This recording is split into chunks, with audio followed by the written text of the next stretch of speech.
America, we got to get back to doing what's expected of us as free citizens in this democracy. That means being tolerant, being respectful, staying informed, and being engaged. I'm former Congressman Joe Walsh. Follow me here and join the millions of Americans who are renewing their social contract with each other. The social contract, it's on us.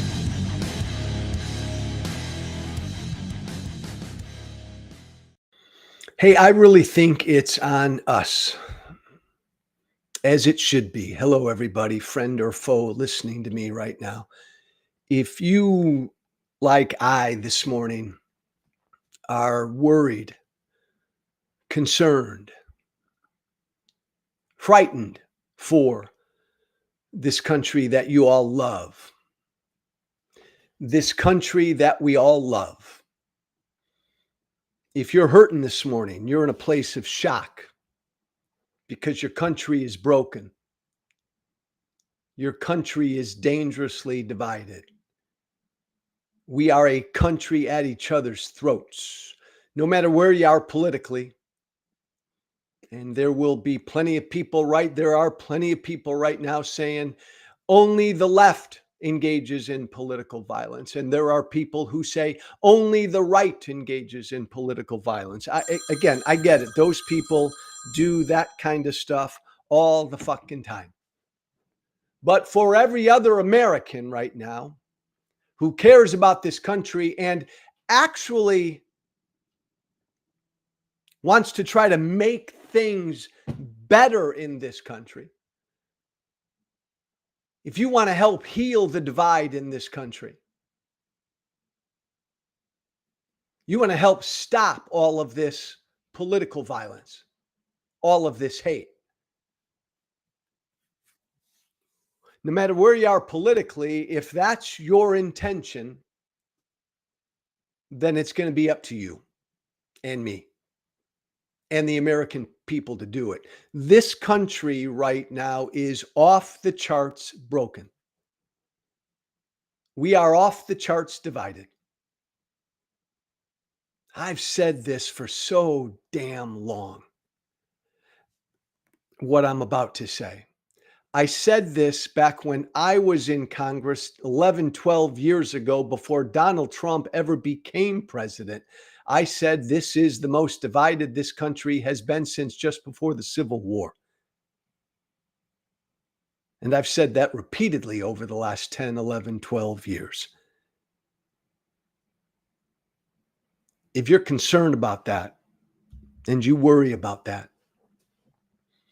and you worry about how ugly and dark things are and how much more ugly and dark things are going to get, it's up to us, the American people, to do something about it. As it should be. It's up to us. And please don't look at the White House. Don't look at the White House. Don't look at Donald Trump as some unifier, as somebody who's going to help bring this country together and lower the temperature and ease the tensions and tell everybody to stand down and unite and let's hold hands and let's stop. You're not going to get any of that from Trump. Trump is humanly incapable. Hey, broken, divided America, for the next 3+ years, we're on our own. The guy in the White House has no intention of helping to heal the divide in this country. He has no intention of helping to lower the temperature in this country. He went before the American people last night after the assassination of Charlie Kirk. Donald Trump went in front of the American people last night, and he had the greatest opportunity to try to heal and calm and ease and unify. And instead, Donald Trump does what he always does. He attacked. He fanned the flames. He poured gasoline on the fire. He gave a partisan speech. He attacked half the country. He said the left was behind the assassination of Charlie Kirk before last night, before we even knew who the killer was. The point is, he went after half the country. Donald Trump, the president of the United States, sat in front of the American people on national television last night, and he tried to further divide us. He did.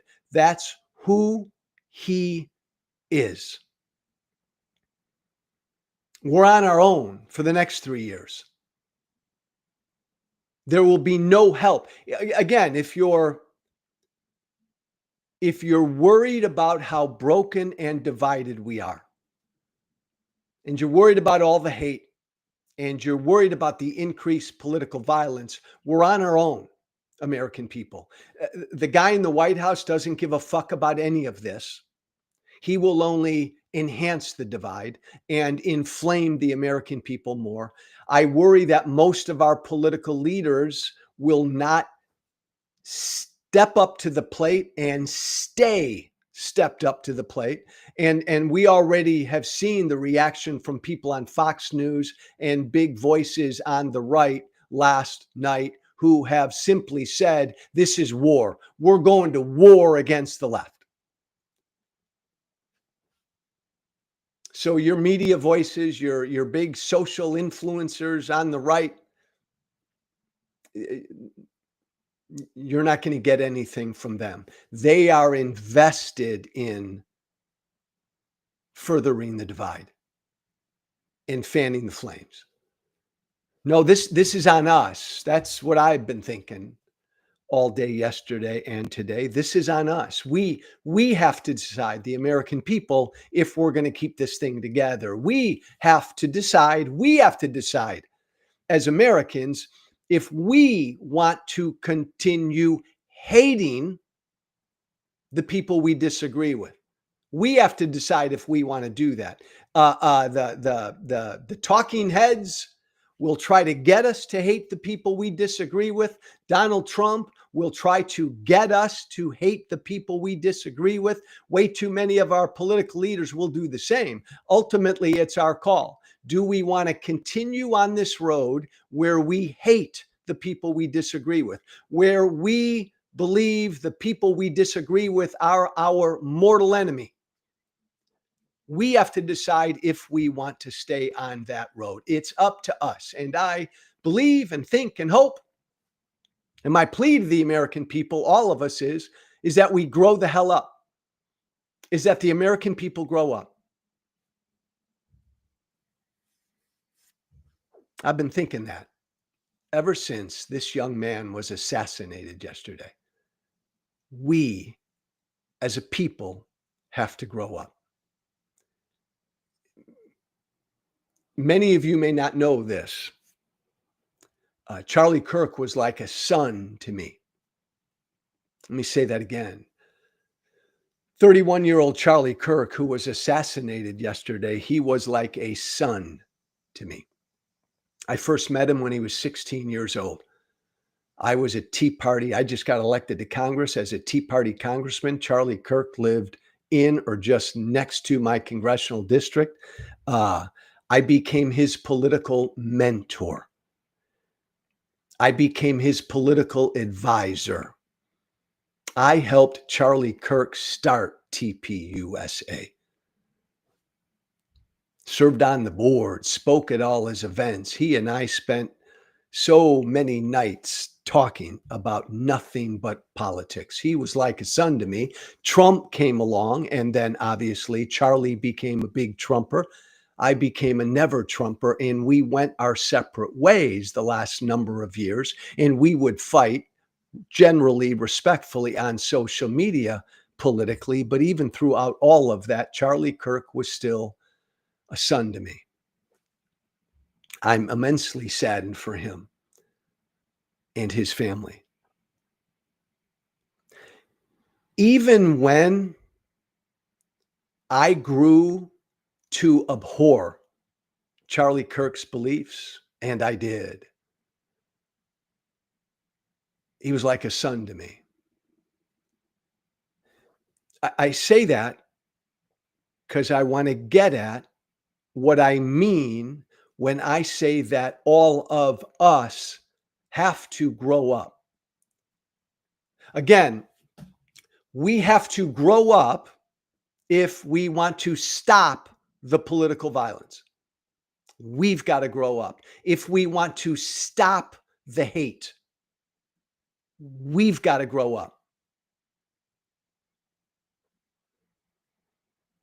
If we want to do something about how dangerously divided the country is, we have to grow up. Look, MAGA and folks on the left, if you want to call it quits now, fine. Let's just say it. If you think like America should just break up, right? We're a married couple now. This is beyond repair. Let's just divorce and go our separate ways. Then fine, say that. But if you want to keep this 249-year-old experiment together, it's on us. We have to grow up. And what I mean by grow up is this. Again, what I just said, Charlie Kirk was like a son to me. He and I were tied at the hip politically for a number of years. And then we went our separate ways when Trump first got elected. And we disagreed. And we disagreed vehemently. And I'm sure I expressed views that he despised. He expressed views that I found abhorrent. Even when he expressed views that I found abhorrent, I still thought of him as a son. And I did not hate him. And I certainly never wanted to harm him. When I say the American people need to grow up, this is what I mean. You can abhor Charlie Kirk and his beliefs, and you can unequivocally condemn murder. You can do both. You should do both. It's what a grown-up, tolerant, civilized people do. A lot of reaction from the left yesterday and today after Charlie Kirk's assassination. Just going after him, right? Horrible views. He was divisive. He spewed hate. A lot of that's true. I agree with a lot of that. Did he deserve to be murdered? No. There's the difference. You can abhor the fact that Charlie Kirk, you believe, and I believe, spewed hate. You can abhor that and call him out for that, as you did and I probably did over the years. But you can do that and still condemn murder, condemn political violence, condemn what happened to him.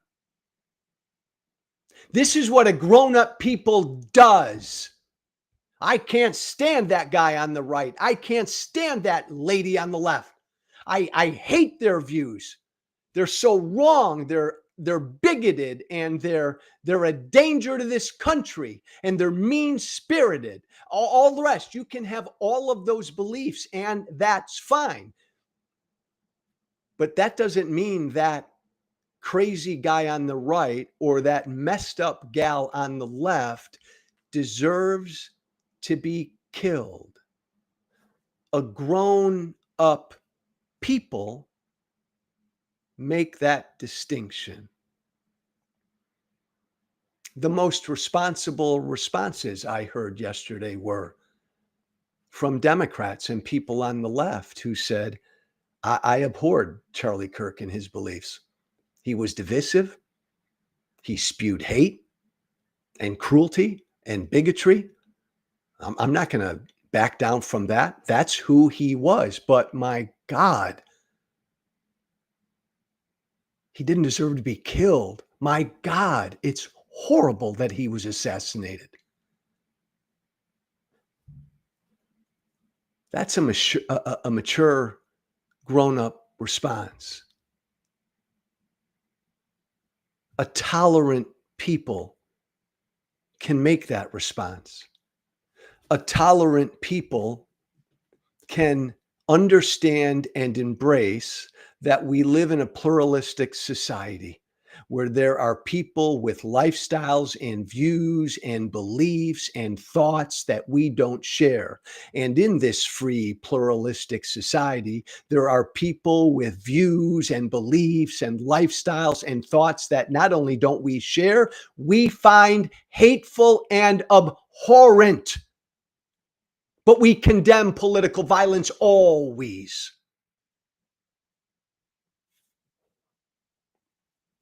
We abhor who they are. We abhor their beliefs.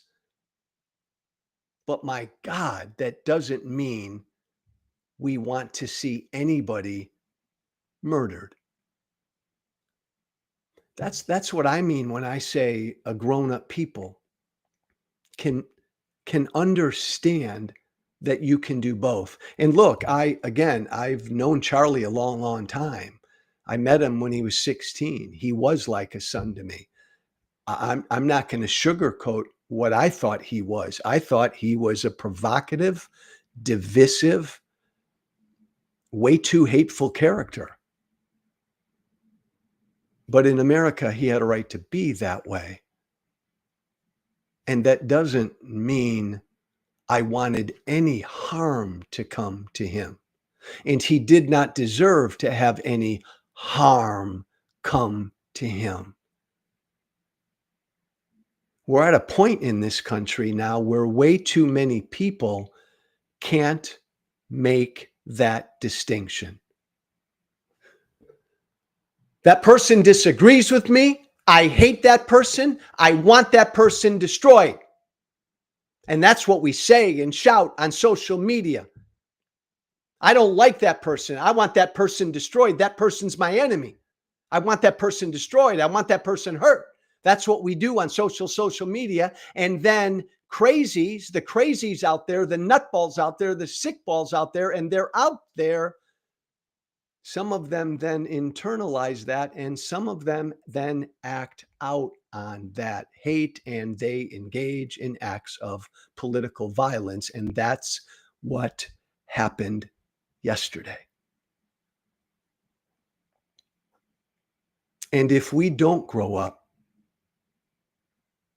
if we can't embrace this tolerant truth of a pluralistic society, that you can both abhor someone's beliefs, even abhor them, but also condemn murder. Murder's never acceptable. Political violence is never acceptable. If you can, again, make that distinction in your head, you are a grown-up American who understands what it means to live in a free society. We're at a point now where we're losing too many of those people who can no longer make that distinction. We need to grow up. And again, ain't no help coming from the White House. Donald Trump doesn't understand this distinction. And the reaction from the right yesterday, from the talking heads on the right yesterday, just going after the left, like Trump, declaring war on the left. Let me be clear. Let me back up a minute. The second point I wanted to make is neither side has a monopoly on political violence. It's a fact. It's the truth. And if you can't handle it, you can't handle the truth. I come to you this morning about 2 months removed from an attempted political assassination of the Democratic governor of Pennsylvania. That happened about 2 months ago. About 60 days or so ago, 2 Democratic state legislators in the state of Minnesota were targeted for assassination. And one of those Democratic Minnesota state legislators was assassinated along with her husband. Now, I could go on. You and I could do this tit for tat forever until the cows come home, right? I could give you example after example of people on the right engaging in political violence, and you could give me example after example of people on the left engaging in political violence. We could do that for the next 2 months if you wanted to. But here's the truth. It's a both sides issue. The truth is, and the data supports this. Data, the facts, the evidence supports the fact that when it comes to political violence in this country, it is generally, there are swings, but it is generally pretty damn equivalent between left-wing political violence and right-wing political violence. That is the truth. So if your reaction to the assassination of Charlie Kirk yesterday is, no, Joe, it's only on the left. We're declaring war on the left. You are the problem. If that's what you say, you are the problem because you're wrong. It's bullshit. You are dead wrong, but you are the problem. And if you continue to believe that and you don't acknowledge the truth that political violence is on both sides, all sides, the political violence will continue. You can choose. You can choose to do what Trump did and what Hannity did and so many others have done. Use this assassination of Charlie Kirk to get even more partisan, to get even more political, to tear us apart even more. You can choose to do that. Or you can choose to de-escalate, try to heal, acknowledge the truth that for every right-wing target of political violence, there is a left-wing target of political violence. Every MAGA person yelling at me right now probably is unfamiliar with the name Melissa Hortman. Do you know who Melissa Hortman is, my MAGA brothers and sisters? Melissa Hortman was assassinated about 60 days ago. Remember that? Do you know that name? Melissa Hortman. I know you know the name Charlie Kirk. He was assassinated yesterday. Melissa Hortman was a Minnesota Democrat state legislator who was assassinated 60 days or so ago, along with her husband, Melissa Hortman. Trump lowered the flag at the White House for Charlie Kirk. I don't think he ever mentioned Melissa Hortman's name. He certainly didn't lower the flag at the White House for Melissa Hortman. Now, if you, again, I guess this just all goes to either grow up or don't. Either grow up or don't. And if you just want to be a sad, pathetic, partisan person who just wants to get in your corner and use a horrible tragedy to advance your cause instead of trying to bring the country together, then do it. Godspeed, do whatever you want to do. But that's really pathetic. And if you can't acknowledge the truth that this is an all sides problem, then you are just incapable of putting your country first. I mean that. You don't care about your country.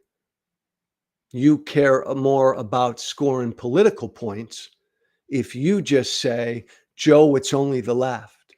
Like if that's, and this has been the reaction from most of the loudest voices on the right, this is war against the left. Man, if that's your reaction,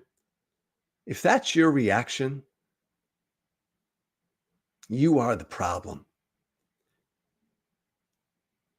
You are the problem.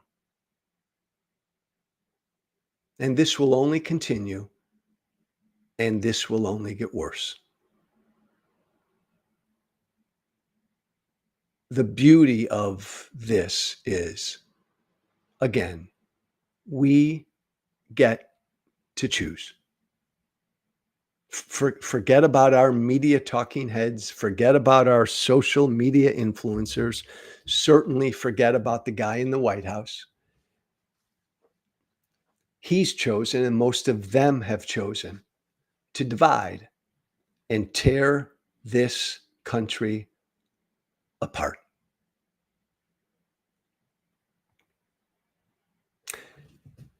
You can choose to do the opposite. You can choose, as a MAGA supporter, to say, I abhor Melissa Hortman's views and beliefs. That Democratic state rep in Minneapolis who was assassinated 2 months ago, as a MAGA, you can say, I abhor her and her beliefs, but my God, I condemn murder. And she did not deserve to be killed along with her husband. You, MAGA, can choose to do that. And everybody on the left, you can do the same. You can look at Charlie Kirk and say, I abhorred Charlie Kirk. I abhorred his beliefs. But I unequivocally condemn murder. And Charlie Kirk was a son, a husband, and a father. It's horrible he was killed. He did not deserve to be killed. When we as a country get to this place, that we can again do that, make that separation, abhor people's beliefs, but not want harm done to them. If we can get to that place, and we can get to the place where we condemn all political violence and we acknowledge that there is increasing political violence on all sides, even your side, if we can get to that place too, we can begin to heal. And we can begin to do something about this political violence that is rocking this country. Both left-wing political violence and right-wing political violence. We got to choose to get off the road, off this road of hate. Because the final destination on this road of hate is violence. And if we don't get off it, we're going to have a lot more of what happened yesterday. Thanks for listening. My Substack is right there. Please subscribe. socialcontractwithjoewalsh.substack.com. Please subscribe. Keep it here. Become part of this community that does want to heal the divide. Shoot me an email if you want to shoot me an email about anything. The Social Contract with Joe Walsh at gmail.com. Thanks, Keith. That's all one word. The Social Contract with Joe Walsh at gmail.com. Grow up, my friends, and be brave. Thank you for listening. Remember to listen, share, and follow The Social Contract with Joe Walsh on Apple Podcasts, Spotify, and everywhere great podcasts are found. And be sure to leave a 5-star review. This has been The Social Contract with Joe Walsh.